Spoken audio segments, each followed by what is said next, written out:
dalawa, wala ko, hindi ko kinakausap kasi gusto nila ngayon i-enjoy mo na yung buhay nila. Sila lang. Kasi like si Arjo sabi, ma'am, ayusin ko muna ang dapat kong ayusin, tsaka kami mag-anak. O di okay, bahala kayo. Kasi hindi na namin pinag-usap. So plano talaga na huwag muna mag-baby? Huwag muna sa ngayon. Pero hindi ko alam kung kailan. Basta sinasabi lang 2 years. O di next year, meron na, hopefully. Diba? Basta bigay ko sa kanila yung sila bahala dyan. Basta sabi ko sa kanilang dalawa, pag naglakad yan at natuto magpabilian, humanda kayo, dahil kaya kong kunin yan. Humanda kayo. Akin ang anak niyo. Tsaka daming pasalubong.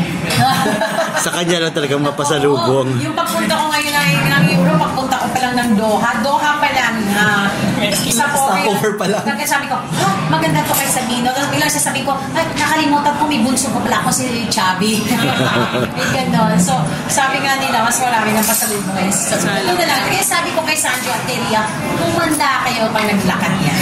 Huwag kayong maniniwala pag sinabi yung bawal ng tsokolate. Huwag kayong maniwala sa akin pag sinabi ko, hindi ko pinakain ng tsokolate. Pero syempre, hindi naman okay. Pero, di ba, ganun ang mga lola eh.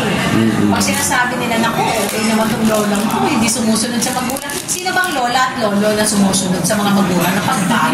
Lalo na pag iiyakan ka ng apo mo. Di ba? Sa totoo lang, real talk. May mga rules po ba sila, Ria?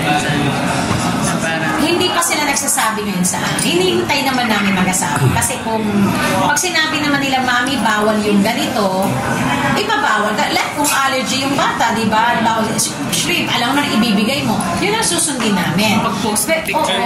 Ay, post ng picture. Like, bawal post ng picture. Hindi ko pinapost. Tapos gusto ko mag-post.